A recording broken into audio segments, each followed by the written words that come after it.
to Phenomenon Radio, the show that covers thought-provoking breakthroughs in the fields of UAP UFOs to discover fascinating truths, first-hand accounts, and investigative insights into the expanding confluence of physical and mental exposure to this worldwide phenomenon. Hosted by Emmy award-winning investigative journalists, Earthfiles reporter and editor Linda Moulton Howe, and world-renowned experiencer of the 1980 Rendlesham Bentwaters incident, John Burroughs. And now, leading off tonight's program, here's Linda Moulton Howe.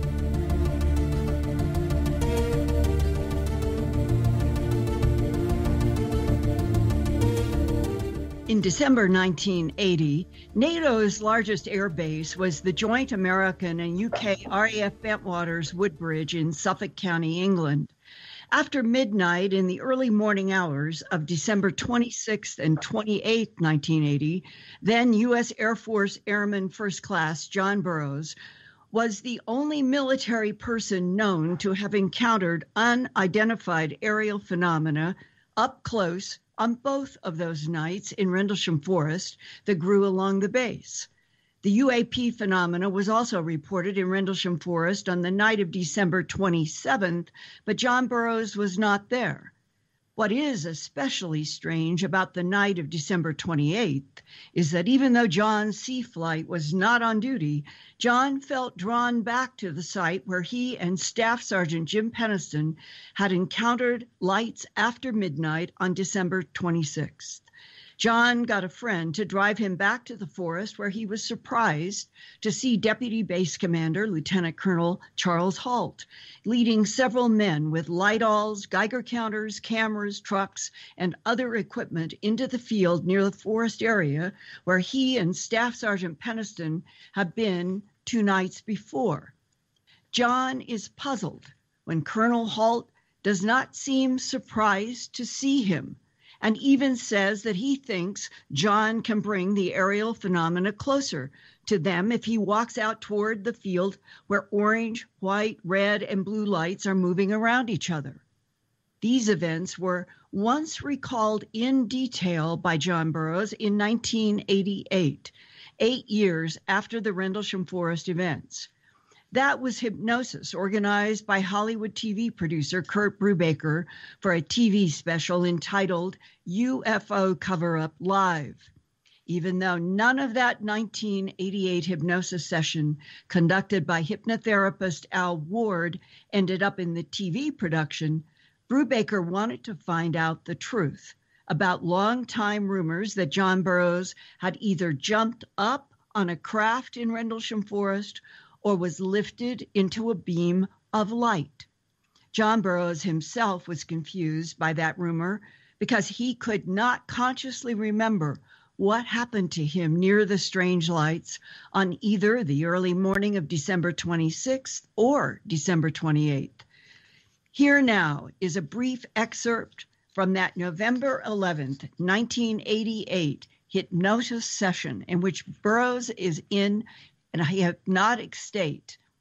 He talks rapidly, quoting Colonel Halt as the deputy base commander, and talks about the strange lights that have been, quote, talking to our minds, close quote.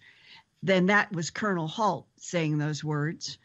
And he directs Airman First Class John Burroughs to go further toward the lights along with Sergeant Adrian Bustinza, who Colonel Halt seems to have signaled separately from his group of men to go with John. Colonel Halt and I were standing there. It's back again, I can't believe it. He acted like he wasn't surprised. The craft was still hovering out there. He goes, they're coming from that craft. They've been out there for hours. And I go, well, I want to get closer. And he says, okay. And he goes, John, I want you to go out there because I think you can bring this closer. What do you mean? Who told you that? Colonel Halt. I think you can bring this ship and these things closer. They want you to do it. Who wants you to do it? Colonel Halt said they did. I didn't understand what was going on. He goes, this is the most bizarre, weirdest experience. People will never believe it. Do you know why they thought you could bring it closer? No, I didn't understand. And that was something that I never understood either. They wanted me there, and they wanted me there in stages. You could stay in this area for a while. They weren't surprised that I was there either. They were not surprised. The people that saw me come out there were surprised, but Colonel Halt was not surprised. What happened then? Well, then he put his arm around me, and he said, let's go. And then all of a sudden there was this short buck sergeant, and he was there, like coming towards me, like he wasn't with the main group. And he says, let's go. And 3 of us walked towards the craft. And Colonel Halt goes, I've got all this on tape recording. And he shows me the tape recorder. And he has a radio with him too, his radio. And he goes, and I'm recording all of this to the wing command post. And he goes, let's go. So we started walking. And the light was there, and it was in the distance. And then, there it was. 3 blue lights. Well, yeah, there they are. And he goes, that's what we had before. And he goes, John, he goes, you're never going to believe this, but a group of us, they made contact with us. They were on top of us. It was like they spoke to us. I go, they? What's they? And he goes, these lights. I go, you mean you saw something? He goes, these lights. He goes, there were lights there, and they were speaking to us. They were over us. They were flying in the sky. They were hovering over us. They were doing all kinds of things. Now, John, hold it right there where you can see those blue lights. Now, I want you to look at one of those lights. That light will talk back to you. Tell me what it says. Come to me. They started moving, and we all froze. And they were up and down. You mean the lights? Yeah, they split up. That's that light, what it's representing. The craft. Now, is there any life form in or with that craft? That was a life form. Back in 2010, John Burroughs and I met and talked with former Sergeant Adrian Bustinza about what he remembered that night of December 28, 1980, walking next to John Burroughs toward the strange area lights. He told us that he saw a red, orange, and white light coming toward John. And then Bustinza said, quote, the lights pushed me to the ground, and I saw the red, orange light on top of you, close quote. Tonight, we had planned to have Adrian with us live on Phenomenon Radio, but in his work for the Texas Department of Criminal Justice, he had a work emergency tonight.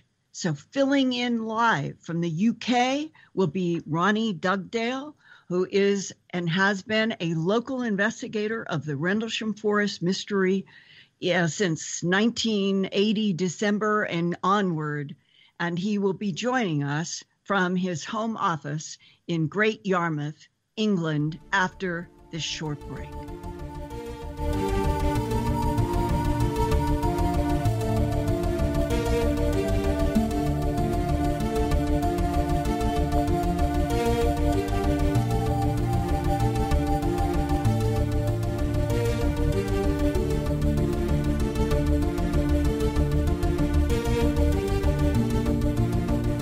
I'm a planner. Some of my friends say I'm a survivalist. I guess they're right, because when disaster hits, I have a survival plan, and it starts with my survivalist camp, my fully functional, off-the-grid bug-out house. And when the you-know-what hits the fan, I'm out of here. So what the heck is a survivalist camp? At first glance, it looks like a very nice RV, but it's really engineered to provide my family with 5 basic needs for survival: air, water, shelter, heat, and food. Survivalist Camps builds a camp to withstand all that nature and man can throw at it. It's fully mobile. My family and I can flee disaster fully self-sufficient in just moments, and its construction will last a lifetime. Look, if you're a planner, you need to check out survivalistcamps.com. They're like you and me. They believe a good plan is the best way to meet a disaster. Survivalistcamps.com. Be ready to be impressed. That's survivalistcamps.com.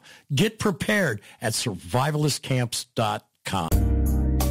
Hi, it's AJ from Vibes, Mind, Body, Spirit. Have you been searching for unique items to create or add to your sacred space? What about tools for your holistic healing? Or those one-of-a-kind magical ingredients to manifest your desires? Well, look no more, because Vibes has a variety of items to assist you in your spiritual journey. From crystals to candles, incense to books, tapestries to jewelry, OnlineVibes.com has what you're seeking. We even have some thoughtful and mindful gifts to share with your friends and family family too. Visit us at onlinevibes.com from the comfort of your home or give us a call at 385-244-1099 to have your order beautifully packaged and sent directly to you or a loved one. And right now, take advantage of the coupon code KGRA at checkout to receive 15% off any order. Remember, online, VIBEZ.com.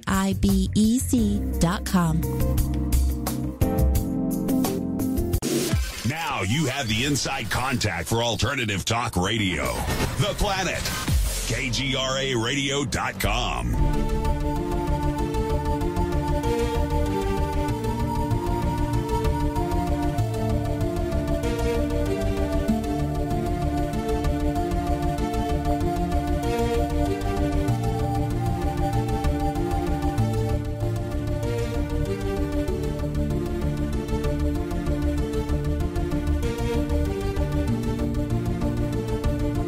Said before we went to the break that he had something take place at work and that he's in the middle of it, but there is an opening possibly later on in the show, maybe at least the second hour, where if he gets this all cleared up, he could still come on. But until then, I want to go ahead and start where we would have anyway with Adrian as far as why the show is important tonight. But let me start with this. For those listeners that know very little about Rendlesham, or even those that do, I'm going to set the stage with this. Rendlesham Forest incident took place during Christmas week of 1980. There's been a lot of debate over the years on the dates. It all started with the fact of when News of the World broke the story and the Halt memo came out, the dates in the memo itself were not correct. At the time the memo came out, people didn't know that. But once the memo came out, some more investigation was done on it to include the fact that when I finally was contacted, I told them that the dates in the memo don't add up to what I remember and what I was involved with. So over the years, some things came to light. We had some statements that were done by Sergeant Penniston, myself, Airman Kabansak, Sergeant Chandler, and Lieutenant Baran surface. Some people in the UK did some research and found a British police log that showed the fact that the British police were called out twice by the law enforcement desk on December 26th, not the 27th. So the original memo showed that this incident started on the 27th, when in fact we went out there early in the morning of the 26th. So then there was some more documentation that was found later, one by Nick Redfern, that he found through some FOIA that the actual Eastern radar was called on early the hours of the morning of the 28th. So we started to establish, based on statements, British police logs, and another document from the MOD itself involving the radars, that this incident, at least 3 nights of it, took place between the 26th and the 28th. And that means early in the morning of the 26th, early in the morning of the 27th, early in the morning of the 28th. So we've kind of got the dates lined up. But what's been lurking in the background for years, and we'll get into that a little bit later with Ronnie, is was there a fourth night? Prior to Georgina Bruni passing, she even brought that up, that she may have had some information or figured something out about a fourth night. There's been some discussion over the net about that. One of the people that were stationed at Bentwaters at the time, and I hope I say his last name right, Tim Egershek, who was interviewed in You Can't Tell the People and has talked about it in other locations, stated that they had an incident of lights seen in the forest on December 25th on their swing shift prior to our midnight shift when we came in the night of the 25th, where we then had the incident take place early in the morning of the 26th. Some strange lights were seen. It was passed on to the comptroller, which was Donnie Dillard, but we were not briefed on that. So there was no major activity that took place prior to our incident on the 26th, but there was some lights seen in the forest prior to us coming on that at least we weren't briefed on. That would have been the Woodbridge side of it. Doesn't mean our shift commander or security flight chief have been briefed at any point, because even in Lieutenant Brand's statement, if you look at it, he mentioned that he found out later that other incidents had taken place. So we went out there on the 26th in the morning and we had our encounter. Okay, we, Sea Flight, then went on break. And we were on break from the morning of the 26th, the morning of the 27th, through the 28th, and we came back on swing shift on Monday the 29th. D-Flight moved to mids. They came on duty at 2300 on the night of the 27th. They worked the night of 27th, 28th, the 26th, 27th to 28th. So they came on duty officially on the 26th at 11, worked through the 27th to 28th, and went on break Monday morning, the 29th. Okay, what's came up through some research, and I'll bring this up now, and that's why I'm going to bring Ronnie on to talk a little bit about this. If you go back and do some research on the timeline, you take a look at some interviews that Adrian did with Georgina Bruni and even Larry Fawcett, some of the things that Colonel Halt said over the years, and what Tim Egerchek has said, there appears to have been something that took place on Sunday night, which would have been at the 28th of December, starting at 2300 and going into the morning of the 29th before they went on break. Now, the interesting thing about that is the Halt tape has been identified as being done on the 27th. Well, actually, the D-Flight came on shift the 27th, and it happened early in the morning of the 28th.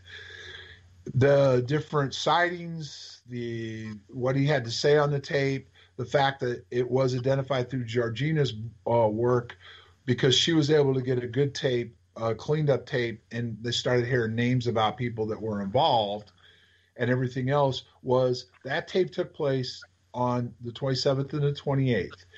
That FOIA that Nick Redfern did that identified the fact that radar was contacted, and this is important, came straight from the British side of things, that Bentwaters contacted them, Eastern Radar, about a UFO incident taking place at 03, I think it was 0320 or 0325. When you tie that into the fact that Colonel Halt talked about the beams of light coming down at his feet at about 0315, then there's a big gap between 3:30 and 4. That was the night that I was out there, that I met up with Halt's party, which we've now done research on that. And early on, and Ronnie could talk a little bit about that, going forward, at first he denied that Adrian and I were involved at all. After Georgina Bruni came up with the tape, he had to admit that Adrian was out there, and he now claims that Adrian never left his side. But that's not true totally either, because if you listen to the tape, you can hear the fact that Adrian was doing light hauls and doing other work, and eventually did meet up with this party. Okay, but the key to some of this is the fact that Adrian and I wanted to talk about this tonight, was that Colonel Halt denied that we were involved at all. Then through the tape that Georgina Bruni got her hands on and released, and a transcript was done, it showed not only was Adrian out there, but I was out there. But then Colonel Halt went about saying that I never went forward. Linda's actually a witness to this, and she can fill in a little bit of that here in a minute about what Halt said about my involvement early on. Right. But finally, 37 years later, Colonel Halt, in his own book, The Halt Perspective, came forward and admitted in his book that not only was Adrian and I out there and involved, but Adrian and I did go forward. And there's a missing gap on his tape between 0325 or about 3:30. I don't have the tape where we can play it right now, but it was right in that time frame till 4 o'clock where nothing was stated. And that was the point when right about 3:15, 3:20, and when the call came into Eastern Radar, was I met up with Colonel Halt's team. And I also stated that I always remembered the fact that a blue light shot down towards the clearing where I was, where the light alls were, went over the top of us, the light alls activated, went through the truck, and went back up into the sky. Well, that all happened in that time frame. Then I met up with Colonel Halt's party, and Linda played a piece of my hypnosis tonight that when we went back to try to go over that third night, that was some of what came out. And Adrian and I went forward. So I wanted to go into Adrian with that. We wanted to talk a little bit more about what he remembered on that third night, as far as when we met up, how he went up. And then we wanted to go into some of the details of some of the other stuff that we've established in a timeline that shows there very well could have been a fourth night. Now, what I'll do with you, Linda, is maybe you can fill in some of the interviews you did with Colonel Hall and how he described my involvement, because you talked to Colonel Hall over the years and his stories evolved on that. And then from there, I want to take some time and go into it with Ronnie about some of the new stuff that's out there that we wanted to talk with Adrian about tonight. Yes. So take it away, Linda. The most important piece here that we were going to hear from Adrian tonight is when we met with him together in 2010, he went into great detail about being there on that quite a bit after midnight on the 28th, and that Colonel Halt asked him to come and join you, and that Adrian was speaking from his own firsthand knowledge as a firsthand participant with firsthand knowledge of walking next to you and then feeling the pressure of those lights that he said he was seeing coming toward you and him, and that the lights pushed him, Adrian, to the ground. Now, when you and I have talked with Colonel Halt, together when we were at the citizens, it was a conference. It was not citizens hearing, it was a conference. And we got to talk with Colonel Halt directly for some time face to face. He was reinforcing that the night that he was in Rendlesham Forest with the tape recorder running in his hand, that he was pushing it on and off, and that he had at least a dozen men who were there working the light-alls, the Geiger counter, and all, that he was reinforcing that he did remember that you came out to the forest, and that he was describing how the lights in the field were coming with beams. And that's when he told us that dramatic moment, both in Washington, as well as he had told me in an earlier recorded phone interview for radio, that he was so shaken when one of the lights in the sky after midnight, in that 3 to 4 time period that you're talking about, that a beam came down within 3 to 4 feet from his own shoes. And he said to us, quote, "I did not know if this should be interpreted as an act of aggression or not."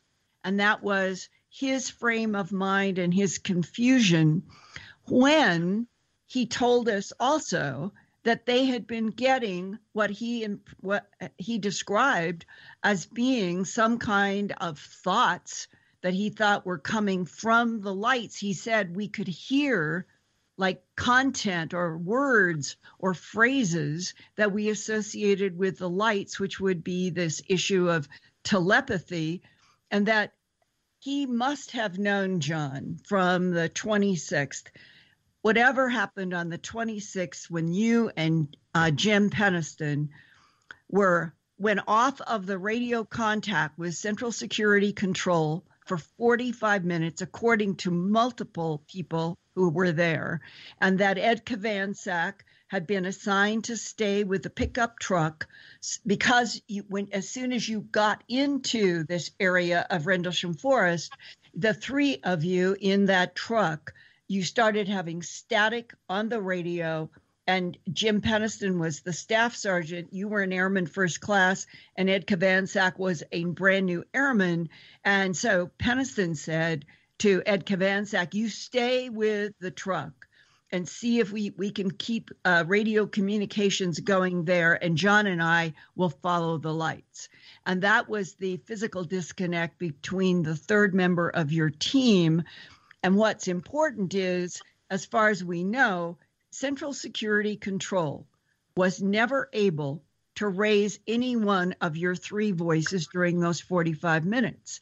Now, Colonel Halt, as Deputy Base Commander, I'm assuming that the reason that he got Monroe Nevels to get the Geiger counter out there and had Bruce, the other guy who was a lieutenant, to go with Monroe Nevels is because they already Colonel Halt and others knew where the location was, and that Neville's has talked firsthand about that third night being out there, doing Geiger counter measurements, finding above background, going to the Christmas party where all of the senior authority were gathered, reporting that they saw more lights in the forest while they were out there with the Geiger counter. And that means that Monroe Neville's and others knew the location of the site, that apparently there was interaction on the after 1 o'clock in the morning on the 26th, the 27th, and now we're talking about the 28th. And so Colonel Halt had to have had discussions with some of the higher authority, and maybe they were discussing, this is now speculation, that they had, the upper authority had been discussing Conrad, Halt, probably Gordon Williams, the base commander, that they knew that on the night or the early morning hours of the 26th of December, that Central Security Control lost radio contact with 3 men for 45 minutes that were allowed to go out into the civilian Rendlesham forest. One of them had stayed at a truck, and the two, John Burroughs and Jim Peniston, had gone forward after lights. And in that disappearance, they had somebody who was saying that somebody had seen a light associated with the forest, and that's where that rumor started that John Burroughs had jumped up in a UFO or a flying saucer or a craft or a beam of light. And that by 3 nights later, Halt was not completely lacking information, and that when under hypnosis, John, that you are saying so rapidly that it is clear that Colonel Halt is not surprised that you have showed up, and that they are giving you the ability to go forward even though your sea flight is not on duty, and that Adrian comes in as the first-hand eyewitness to everything that happened from the time that he is asked to join you, and describes the lights pushing him to the ground and saying that he sees you, John Burroughs, engulfed in light on that third night, echoing Jim Peniston describing a lot of light on the early morning hours of the 26th, meaning that you had been engulfed in light twice. And therefore, Halt, Conrad, Williams, they must have known about the 2 men and the third at the truck that Central Security Control could not reach on the radio for 45 minutes. That, to me, John, has always been one of those important links to why the upper authority at RAF Bentwaters Woodbridge would have known about the 26th and set up the investigations in the following at least 2 nights and perhaps the 4th. Right. And another thing that has come out in the last week was an article that was put in the Sun where Colonel Halt was walking in the forest and was walking along with an individual by the name of Gary Hesseltine.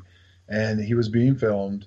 And he said that at one point he said, I've kept a low profile, or I've kept quiet about this, but the fact is that Peniston and Burroughs were missing for over 4 hours. And also that there was 45 minutes they couldn't account for him. Well, I want to go on the record so people that have seen this article, let's be clear about something. I think Ronnie will back that up in a minute. But we weren't even out there 4 hours, 3 or 4 hours total. And what I mean by that was the incident started just after 3 o'clock, and we were all back on base by 6, okay? So we weren't missing for that length of time. There was a 45-minute window, or even Lieutenant Baran confirmed that they lost radio contact with us. Yeah. So there is a possibility. Well, I shouldn't say possibility. Let's just say they lost 45. They didn't have contact with us for 45 minutes. What exactly happened during that 45 minutes is open to discussion simply because of my hypnosis and some other things.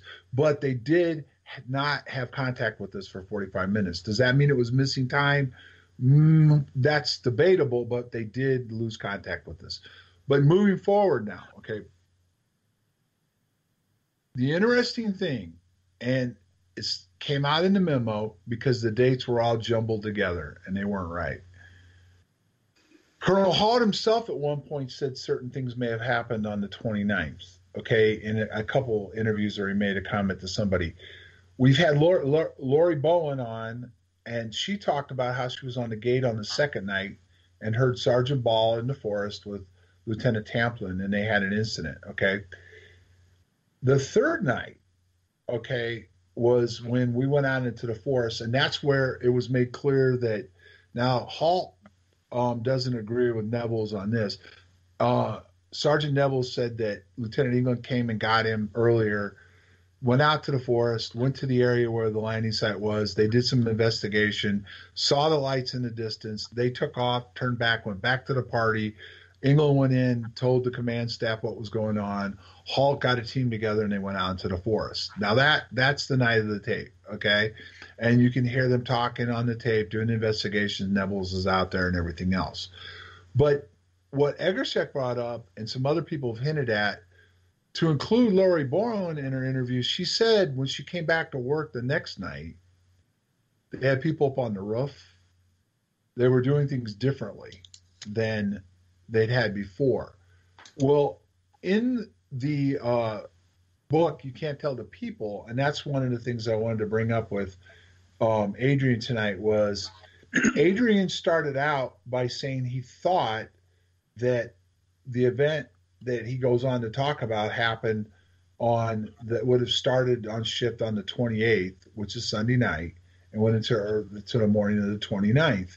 Now, there were some other clues that always bothered me, because they talked about, even when over the years it's been talked about how they got off work on Monday morning, which has been used before, and that's when people came and got them, and all kinds of things took place. Well, if D-Flight was supposed to work, let's just say that the incident took place Saturday night and Sunday morning, they had to work another mid.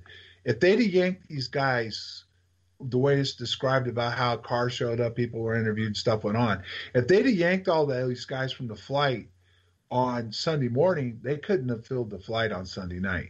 So my point is, there's a very good possibility that there was another event that took place on the 29th into the 30th on their last midnight shift into that morning.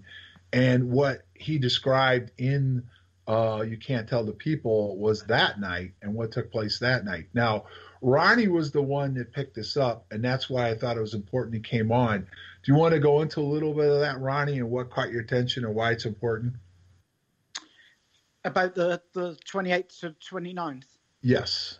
Yeah, well, always Tim Edgerick has said that he believed it happened on the last day of their flight, the last night, 28th, 29th. So I always had that in the back of my mind. And then I was going through all my old papers and things, and a couple of things stuck in my mind. One thing was when Brenda and Dot went to see Don Moreland, and Don Moreland thought they were two women from the MOD. He thought they were there to see him about an event that happened at the end of the month and not the 25th, 26th, 26th, 27th, 27th, 28th. So obviously I knew something must have gone off there, for him to have notes on it. And then when I was going through Georgina's book, I started reading Adrian's account, because there's always been a conflict in between what he told Georgina and what he told Larry Fawcett. And then when I started looking deep into it, I thought, well, these are two different events. They couldn't possibly have happened on the same day. The way he started his flight at Guardmount, and then the different jobs that he had to do. And he picked the same people up on both nights, which was England and Ball. And Holt turned up at different times. But there was always a nagging doubt in my mind that they were two different nights. Well, hey, Ryan, let me read so we can kind of go through this. I want to go step by step that part of You Can't Tell the People, okay? In the book, it stated the following. Adrian thinks it was the 29th, his last night of D-flight before his 3-day break. He starts out by saying, airmen on Eastgate saw some lights. Now, remember what Lori Bowen said. When they came into work, there were people now up on CSC. They had increased people out there watching and observing, right? Okay? Bastenza alerted Bruce England, who contacted Halt, okay? Bastenza collected Bruce England and Bob Ball and drove to the forest. As they arrived, they were met by airmen running from the forest, Greg Batron's party, okay? Now, interesting enough, I believe we've done some research, and I don't think Greg was even on flight then. Wasn't he assigned to the back office? That's right, but they were brought, when there was alerts or anything like that, they were often brought in. And I should think being the Christmas period, they would have been on demand, so if they were told to go out. Right, there, or if there was added, in other words, like what was brought up by Linda, okay, we went out there the first night. We had an event, okay? One of the things England or Monroe Neville's told us is that Lieutenant England, when he picked him up that night, and he's on the record on this, there's interviews out there where he said he was at home in his house. His wife was over at church, working to get ready for Sunday mass or Sunday church services the next day on Saturday evening, which they did. And Neville's wife. Yes. But he came in the house and looked around and says, is anybody in the house? And Neville said, well, my daughter is, and she's 3 years old. Well, can this be kept confidential? Can this be quiet? And it was kind of like, well, she's 3 years old. I don't think she's going to understand. And what England told Monroe was that somebody went for a ride or got on top of the UFO the first night. Okay. Right. So we move forward to Penniston's testimony over the years where he said at one point he didn't see me and there was a light over me and all that other stuff. So that kind of surfaced on that. So then we go to the fact that Monroe went out, then they saw it, they went to the Christmas party and everything else. But as I'm reading now what Adrian said, it's a little bit different. It's a lot different than the way it went on the third night. And what I mean by that is that was the night that Halt took his party out there and everything else. Correct. He's saying here he alerted Bruce England. Okay. Well, England, according to Monroe, was out in the force with Monroe, and that's how they went to the party on Saturday night and let the command staff know. And tonight, John, there's something really important here. According to Monroe Neville and Bruce, talking about his going to the forest because Bruce Eglin came to his house, Bruce Eglin said that he was picking up Monroe Neville's at the order of the base commander, Conrad. Not having anything to do with Halt. And in fact, that there was some kind of authority resentment between those men, and that Eglin and Neville's go to the site. Eglin knows where to go, and that then they got the Geiger counter out. But remember, Monroe told us that this heavy-duty Marine background, Bruce Eglin, became terrified when a light showed up in the forest and Monroe was getting out a star scope and wanted to walk toward the light, and Bruce Eglin was just absolutely coming unglued and said no, he wanted to get out. And he got back into the Jeep, and then that's when Monroe gets in on the other side, realizing how scared Bruce Eglin was, and they went back to the authority party. And that's when they reported to Conrad. And according to Monroe, it was Halt was over listening to the report by Bruce Eglin and Monroe Neville's to Conrad, the base commander.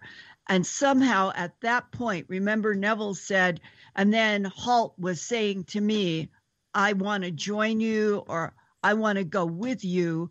And that Monroe Neville's never understood how it was that Colonel Halt became the one who organized the group.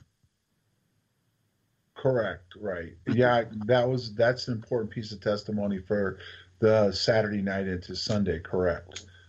So now we've got him going on and saying, because we've established now that the story on the night of the Hall tape was they were in the forest. They came and got Colonel Halt at the party. There was a discussion at the party. Halt said that himself.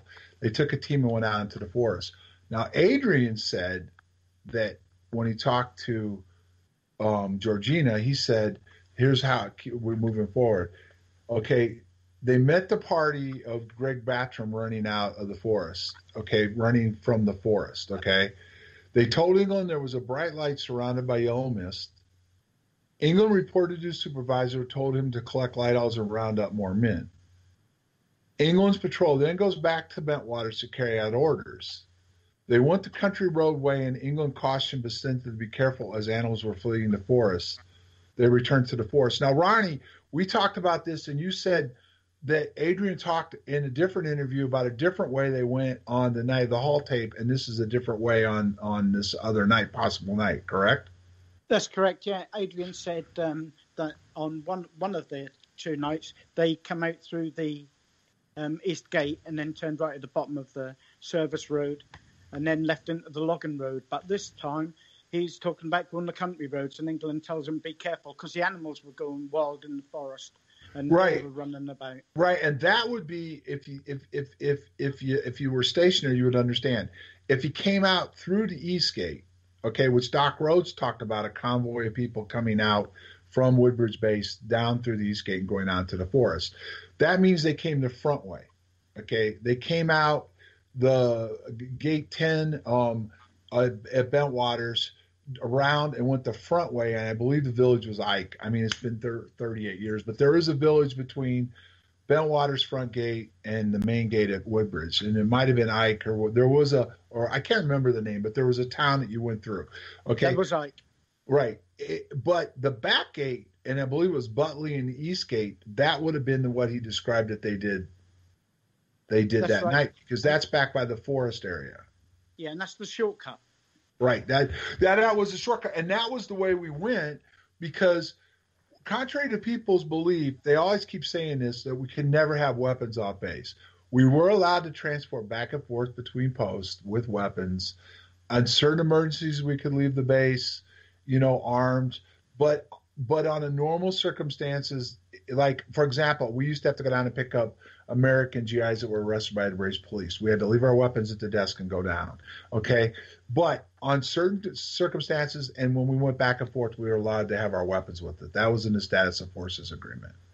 So, but here it says they went the country roadway, and England cautioned Bastinza to be careful as animals were fleeing the forest, which means they came up, they went past Eastgate straight ahead, okay, that they returned to the forest. Okay? That's right, past Folly House. Right. More men were arriving at the forest without supervision. Yeah. It was then Halt arrived.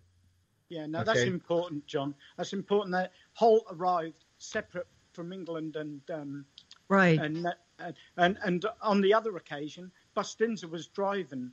He picked up Halt because Halt says that he went to change his clothes and he got some new batteries for his tape recorder and 2 tapes. He said originally 2 tapes, and then they went and picked up Bob Ball, who was off duty, and they had to wait for him to change because, and then also they went to pick up Munro Neville's with his Geiger counter, and that's where Halt says, he got him to calibrate the Geiger counter, and he makes a big thing about that. They both worked all right. Well, pick which one you like. So on that occasion, they all went together. On this occasion, the men have gone. England has gone back to Bentwaters. They've now returned, and then Adrian says Halt arrived. So he didn't arrive. He went with them. He arrived. Right, and then it goes on and it says replacement light owls were not working. Okay, that's right. Halt was getting impatient and selected a few men, including Bastinza, to go look for the UFOs. Okay, now the interesting thing was, if you listen to the Halt tape, Bastinza was running around the light owls. Okay, but the story I got talking to him was he did get the light owls into the staging area. Okay. Yeah. And that's when he went forward. So we have that part going where you look at the light-alls the first night, and I've always was perplexed by that. I was never told, as far as what I mean by that was that they had to be replaced. I did get told that they wouldn't turn on, okay, and that light went through and activated them, but no one said they were bringing in more light-alls or anything. Do you know what I mean? And I know what you mean. But on the first... go ahead, Ryan. That's on okay, the first night, John, the motor pool's over at Bentwaters, correct? You know, that honestly, I thought there were light-alls over at Woodbridge too, but I wasn't secure. I'm talking about where Cookie was working. That was at Bentwaters, right? Well, yeah, the supply, the main supply, and everything was out of. And remember, Busty has said that he remembers her being over at the motor pool, and she was showing him how to operate a light-all, which he knew anyway. But on this occasion, the light-alls what they had there weren't working, and Holt ordered Bustinza back to Woodbridge to collect replacement light-alls. So now, on this occasion, Bustinza's left Holt, and remember, Colonel Holt has said that Bustinza never left his side of recent days. He said stuck to him like glue. But on this occasion, he sent Bustinza back to Woodbridge to get the replacement light-alls. When Bustinza comes back, he gets to the logging road, and there's British police car there with 2 British policemen guarding the logging road. Well, they wouldn't have been there on the first night. I can see that they'd be there on the second night because something has happened before, and the police had been... they contacted the police on 2 occasions on the 27th to the 28th, didn't they? So now something's happened. They've alerted the police. The police are guarding the logging road. And then Bustinza goes and he tries to catch up Holt's group. And he's on his own.